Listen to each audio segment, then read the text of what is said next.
This video is going to be changing and edited every single day.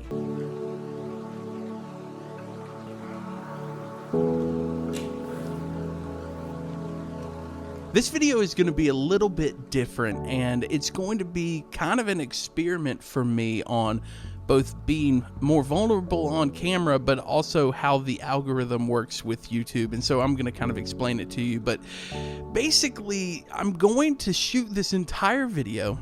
I'm going to tell my story the most authentic way that I possibly can. And then gradually over the next several of days, we'll see how long it goes, I'm going to be trimming things out of this video through the YouTube editor. And the reason that I'm going to be doing this is kind of as an illustration for how I believe YouTube and social media works. So, I mean, I am a pretty authentic person. I like to be honest with people. I like to tell people about myself. But gradually over time, being on social media, you just start to eliminate parts of your story, or you start to withhold information. And so if you're watching this video in like the first week or so of January, you're going to understand pretty much completely who I am. But if you're watching it after that, then you may be getting a shortened version. If you're watching it a lot after that, then you're going to be seeing a lot less about me. Because a lot of times when I shoot things, I say a sentence and then I pause, and then I cut to the next thought, or if I don't like how that sentence went, I just say it again. Let's start off by just kind of talking about who I am. My dad was a pastor. My mom stayed at home with us, and she homeschooled me, and she homeschooled my two brothers. I've got an older brother, Richard, a younger brother, Benjamin, and I'm 2 years apart from both of them. So I am as middle child as it gets. But my middle child experience wasn't the same as what a lot of people have said that being a middle child is like. I have great parents that never made me feel forgotten about, like a lot of middle kids talk about.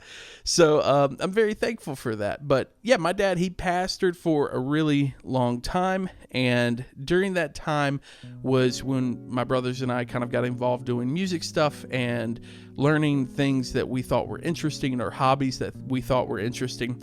But music was really the main hobby at first. I remember getting a piano from my parents at Christmas, like a keyboard.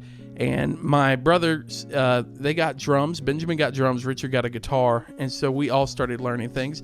My dad played guitar and sang. My mom played piano and sang. I think she plays a little bit of guitar too, if I'm not mistaken. But all of that to say that they just really wanted us to, lean into things that we were interested in. And so very early on, I was bit by the music bug. I would listen to like Reliant K and basically try to mimic songs that I heard and piano parts. And so that's kind of when I learned to play by ear. Growing up in the church was a really good experience. Being a pastor's kid, I never felt the pressure that a lot of pastors' kids feel when they're like, man, I don't like being here, or I feel like people don't appreciate us or anything like that. I never felt that. My brothers didn't either. But I was always a little bit different from both of my brothers. They were both more intrigued by like athletics. I was not. I really liked to sit around and figure things out, and I would read stuff, or I would watch videos about things. I'd watch movies. I loved watching movies and TV. I still do. I didn't really play video games all that much, and still don't really play video games all that much. But my brothers, they liked video games. They liked, skateboarding and hunting and things like that. And it just wasn't my interest. And so I would sometimes try to fit into that, but it just never caught completely for me. Like, there are elements of it that did catch, but I was always more fascinated by media and by music, and then what became video. So a lot of people don't realize this about me, because there for a while I was doing music stuff pretty exclusively online, but with some video elements around it. But I really didn't do any songwriting or music editing or producing until way later. I was doing video editing and video producing and making on a channel called Dare to Be Random Productions. Now, that channel is still live on YouTube, but I have unlisted a lot of it. The patrons have seen one of the videos, and I want to do some more reactions there for that, but they're super embarrassing, and I was just goofing off. A lot of it was kind of like clones or effects-based stuff, mostly because I didn't have people that I wanted to make videos with. My brothers would be in them sometimes, but other times they wanted to do their own thing, and so did I. So I would make a video, and they would be skateboarding, or they would be playing Call of Duty, something like that. So around that time, I got reunited with my friend Christian, and Christian and I have been friends for pretty much our whole lives, but we didn't hang out all that much. And about that time, my dad resigned from the church that he was pastoring at. He was there for about 8 years. So at this point, I think I was about 14 or 15, maybe younger. And, suddenly we were leaving the church, and we were now going back to a church that we previously were at before my dad pastored. And that was also the church where Christian went. And so I was in the youth group, and our youth pastor saw us making videos, and he was like, guys, do you want to, make fun videos for events that we're having, or make funny videos just to entertain the youth group? And so we started doing that, and it was so fun. I remember us doing an America's Got Talent parody with one of our friends, Jake, that he was just this really big jock of a guy, and we made him like a ribbon twirler, and people just ate it up. And I remember thinking, man, this is so fun because we're making things that people really enjoy. And so I just wanted to keep doing that. Now, also, when we were in youth group, the worship band there needed some guys to help. And so Christian played guitar. I played piano. I also played some guitar and had started picking up other instruments as my brother dropped guitar, and I just wanted to learn it. So it ended up that I started by playing like an acoustic bass with the worship team, and then I moved to piano and singing. And then Christian went to work at a camp several years later, and so I started taking over the worship leading there. And while all of that's happening, I'm starting to take more of an interest in producing music for myself. And so I would write some stuff, or I would try to do covers, but I didn't have the programs necessary to do it. All I really had were video editing programs. The one I used was Sony Vegas Movie Studio 9, I think. And I happened to figure out that you could plug a USB microphone into my Acer laptop and pull up Sony Vegas Movie Studio and record a track there. And so that's what I started doing. I would record tracks there, put them on a website called SoundCloud, or I would put them on a now extinct website called Noise Trade, and I would just have a really good time covering Relient K or the Beach Boys or Matt Carney, Need to Breathe, all of these bands that I listen to a lot of. And so at that point, I was getting more involved with that than I was with video. And so video really took a back seat in my later teens and into 18, 19 years old. And so, then ended up that I went to a summer camp when I was about 17 and enjoyed it so much and thought, man, maybe I'm going to see if I can work here for a summer. So I applied to work there and got in. And so when I was, I think 19, I went and worked my first full summer there. And that was really a game changer for me because I was helping with music more. My friend Relly was making great videos for the camp as far as rules or weekly recaps and just shooting fast. And sometimes I would just hang out with them and watch them edit. But I was still just more involved with music and recording and sitting on the deck with friends and playing music or whatever. So camp was a really big deal for me, and definitely, I think, formed my faith a lot because it was just getting me a little more out of my comfort zone and around people that thought differently than I did or had different backgrounds than what I had. And so really loved working at camp. And then I decided, hey, I'm going to apply to work full time here. And this is, 2 or 3 years later. And so I applied to work full time, got accepted to do that. And then I was like, nah, I'm not ready to do it. So I backed out. I said, I'm not going to do it. And I just was so scared of being homesick and being, out of the house officially. And so then I started school and started getting like an elementary education degree. I thought maybe I'll teach or something like that. But I really knew I wanted to work in ministry in some capacity, but thought maybe it's a smarter idea to get a trade or get a degree that I know I can get a job in if I ever need to. And I think I made that decision because I was a little nervous to pursue something with like a music degree or with video degree.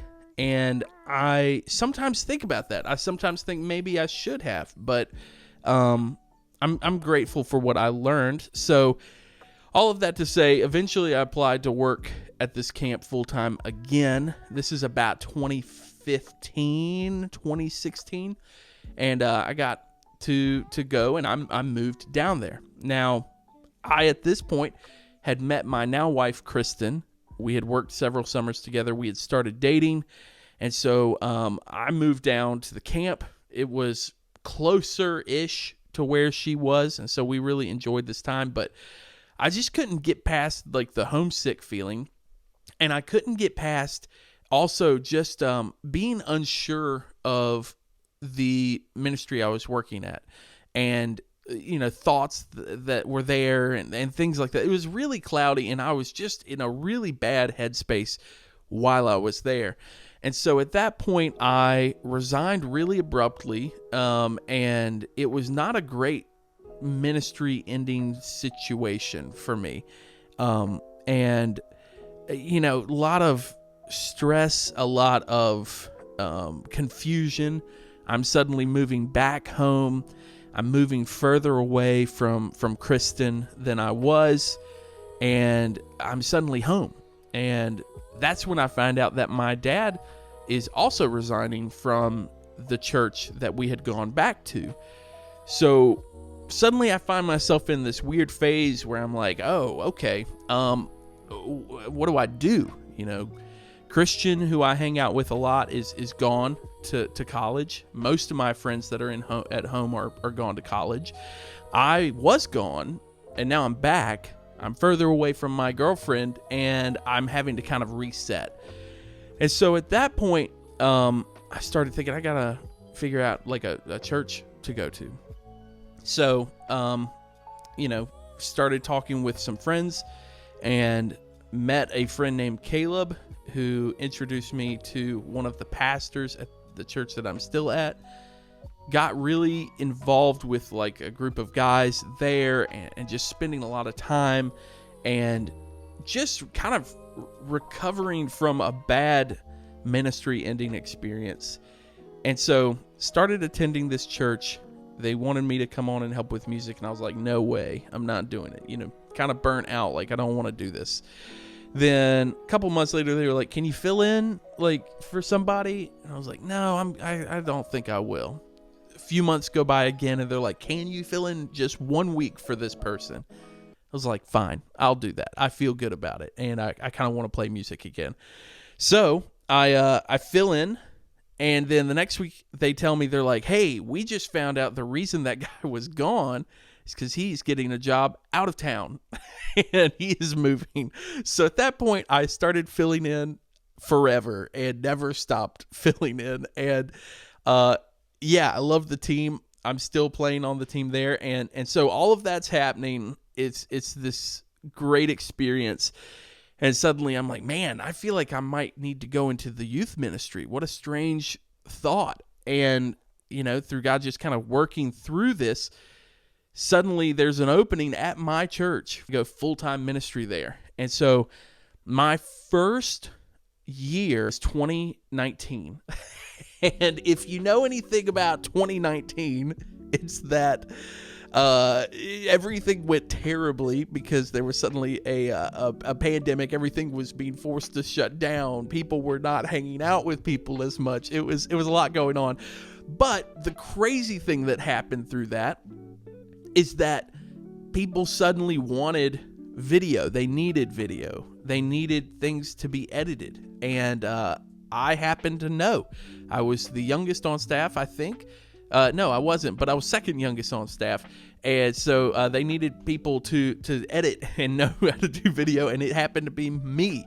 So I kind of pulled that back out of the holster, and it started to kind of take over the music part. Now, all of that's happening, all of that's going on, but kind of all through that, I am recording music still. I'm writing music, and I'm getting better at this because it was something I'm very passionate about. So I'm recording albums, I'm putting albums out, and suddenly I'm starting to like meet and have conversations with people that I really love their music. And it was just this strange experience that started to happen. And I was having a balance issue because I'm thinking, well, I need to make video, but then I'm also doing church, and then I'm also trying to get music done. And so I kind of went through the spell of figuring out how to creatively balance everything. And all of this still, I haven't had this YouTube channel that you're watching this on. And so ends up that I am doing a bunch of video. I'm working at the church for several years.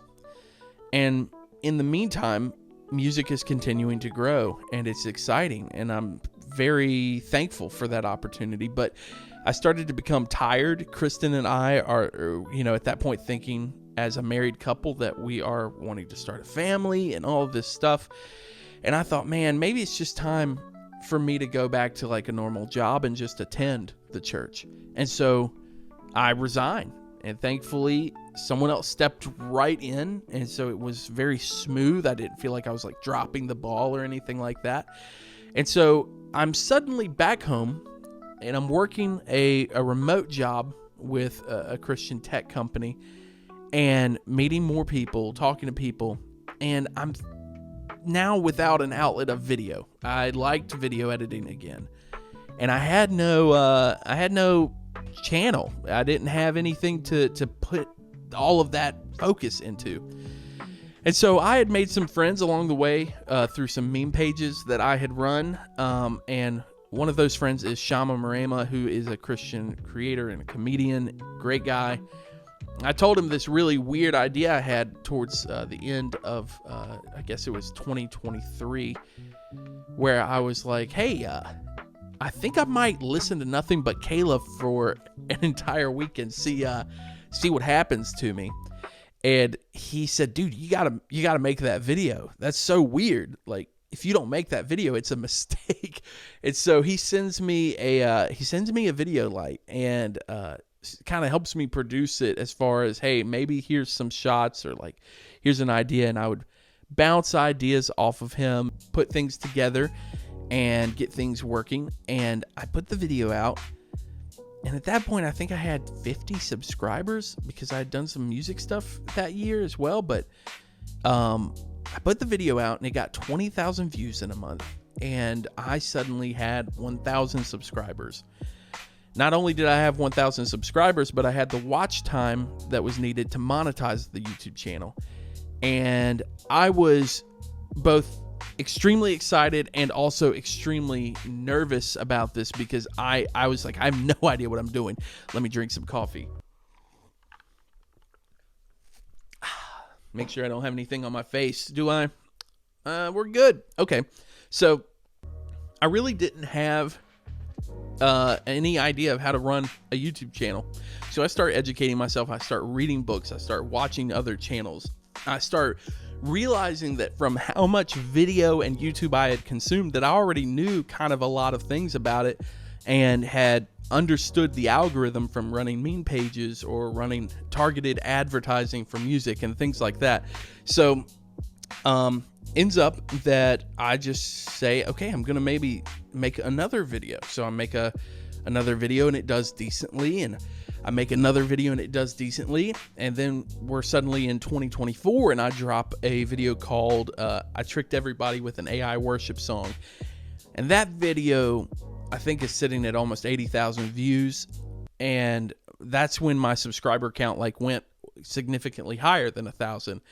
And so I've just been steadily growing this channel, and the whole time I'm thinking, oh man, I've got all of these creative outlets that are happening, and I'm suddenly seeing income from YouTube, and I've got people that want me to edit videos for them, and I get money from, you know, the stream revenue, and all of this is happening. Meanwhile, I had now switched to working as like a business account manager for a sales company, and I had been trying to think, how could I work for myself? And so actually in 2024, I quit my full-time job. And, well, I did it.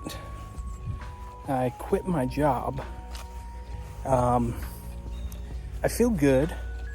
I feel very weird, you know, to suddenly go from like, you have a job with like health insurance and stuff to like, oh, I like own my business and it better do okay.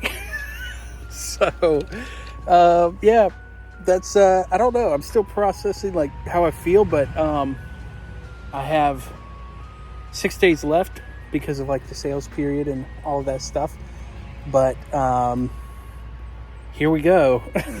I started taking on more video editing and producing jobs, and suddenly I'm here several months now, and I've been fine, been able to completely make what I needed to and work for myself. And that's been amazing, because my wife and I, we had a daughter, and now I'm able to spend so much time with her.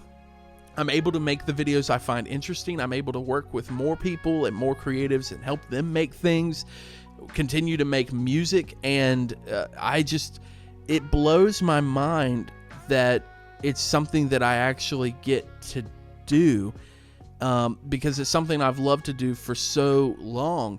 And so that's kind of what's led us to this point. We're here at the beginning of 2025. I'm a full-time video creator. I feel like this shows that sometimes your life is not like a very straight line. You know, I went from maybe I'll do video to like maybe I'll do music to I'm going to get an education degree. Actually, I'm going to be full-time ministry. Actually, I'm going to work in sales. Actually, maybe I'm going to be a business account manager, to now this opportunity being opened up for me to do something that I'm very passionate about. Right now, I'm having a great time. You know, check on me in a year, right? We'll see what this video looks like, and we'll see what happens. But, you know, I felt like this would be a fun way to kind of get people to know me a little bit better. But then as time moves forward and I maybe want less of myself out there, then I can edit this video down. So every time that you check this video, at least for a while, whenever you come back, this video is going to be trimmed and significantly different in some way, some form or fashion. But the most